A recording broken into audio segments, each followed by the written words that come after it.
nature, usually the sea.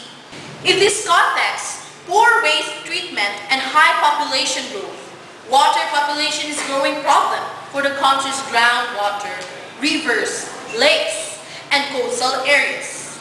Polluting industrial material is also found in the abundant mining areas, with mercury pollution affecting water bodies in these areas. I'm sorry for the inconvenience for not being in the conference due to some matters because of the second project. I will mention in my further report of the Development Objective Agreement between the Republic of the Philippines and the United States of America on Family Health. Report regarding development for social welfare. Good news from NEDA board because they approve our social projects for health education and land management. A September 18, 2012 press release from the National Economic and Development Authority. During its 8th meeting with President Benigno S. Aquino III, its chair, the National Economic and Development Authority or NEDA board approved today the following 4 major projects. Namely, the modernization of the Philippine Orthopedic Center or the POC. Next is the Development Objective Agreement between the Republic of the Philippines and the United States of America on Family Health improved. Basic Education Assistance for Muslim Mindanao or BARMM. And the fourth is the additional financing for the World Bank Assisted Land Administration and Management Project.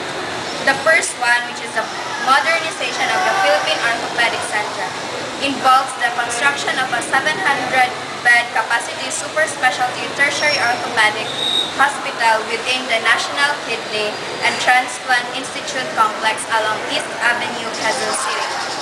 It will also involve the supply, installation, operations, and management of modern diagnostics, equipment, and IT facilities, as well as the operation and maintenance of the entire facility.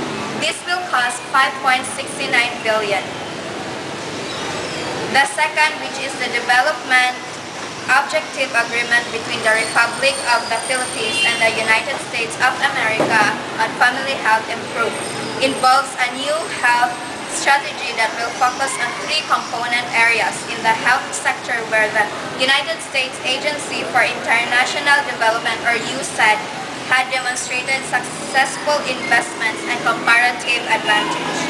These components include family planning and maternal and child health, tuberculosis control, multi-drug resistant, extensively drug-resistant TB treatment, assistance for the creation of a comprehensive package of services model to address the highly infective HIV/AIDS among most at-risk population and other infectious diseases may also be provided should additional funds be made available by USAID under the agreement for this purpose.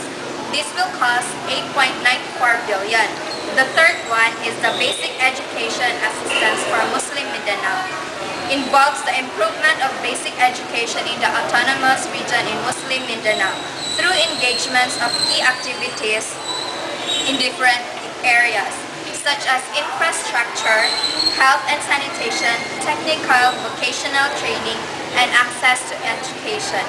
It intends to improve management and teaching capacities through training of education managers and teachers, enhance learning environment through the construction and repair of classrooms and other school facilities, improve school health conditions through the construction of toilets and hand washing facilities and training of school health personnel and teachers, improve livelihood opportunities through the provision of technical vocational training for out-of-school children and youth, and improve access to preschool and elementary education through construction of community learning centers for elementary and support for preschool classes.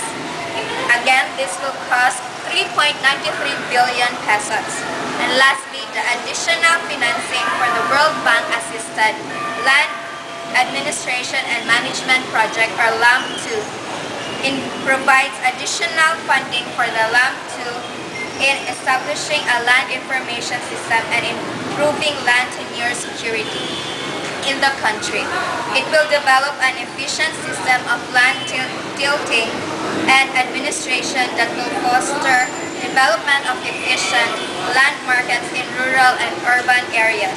Activities in this project include scanning of maps and documents, public land applications, geo-referencing, and encoding, among others.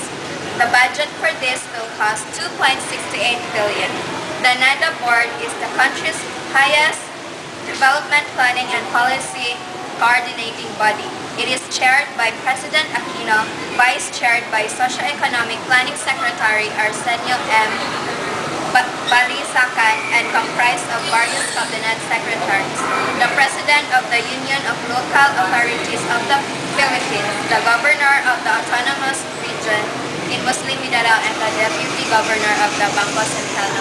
I seconded the budget proposal for the projects and approved by the NEDA board regarding the 4 social projects for health, education, and land management. The allocated budget for each project was accounted and checked by the Department of Finance to us and the Department of Budget and Management. I believe the projects are really very directional to our state today. Moreover, my concern regarding the health plan is for it to be implemented immediately as soon as possible. After knowing its benefits, I then believe that it can make the nation better in terms of health condition for the families. I admire and agree regarding all your concerns. It is really true that our nation needs these projects, especially those in the indigent levels and those who are sick. Yes, that is certainly true, Mr. President. Rationally speaking, we should not only focus on this part of the discussion because the Department of Education still has something to say. So let us proceed with the reporting. Thank you, Mr. Vice President. Regarding the Department of Education, I will be reporting about the program of rural education in the Philippines. About 80% of poor Filipinos live in rural areas of the country. These are towns located deep in the mountains and the rice fields. The population density in the rural parts of the country is low, and there is a corresponding deficiency in schools and classrooms. Public school is free, but families still cannot afford to send their children for a complicated network of reasons. In this editorial for the Pinoy Press, one author delineates the key issue. With around 65 million Filipinos, or about 80% of the population, trying to survive on a 96 pesos or $2 or less per day, how can a family afford the school uniforms, the transportation to and from school, the expenses for school supplies and projects, the miscellaneous expenses, and the food for the studying siblings? More than this, with the worsening unemployment problem and poverty situation, each member of the family is being expected to contribute to the family income. Most, if not all, out-of-school children are on the streets begging, selling cigarettes, candies, garlands, and assorted foodstuffs or things, or doing odd jobs. Beyond the selling goods on the street, children in the farming families are expected to work in the fields during the harvest time. In agricultural-based communities where farming is the preliminary livelihood, having children around to help with the work means more income for the family. In a recent trip to Valladolid, someone told me that children are paid 15 pesos for a day's work in the blistering heat. They are pulled from school for 2 or 3 months at a time and are irreparably disadvantaged compared with their classmates. So they may have to repeat a grade only to be pulled out of school again next year. Transportation is another big problem. Kids walk 2 to 3 kilometers or more to and from school every day. They have to cross rivers and climb hills with their backpacks. The ones that can afford it take a tricycle, but that is a luxury. Schools are sometimes too far for the most remote communities to practically access. So the families can't afford to pay and the children are pulled from school. It seems like an intractable problem. Corruption in the education bureaucracy and a lack of resources make delivering a high-quality education to all Filipinos a challenge.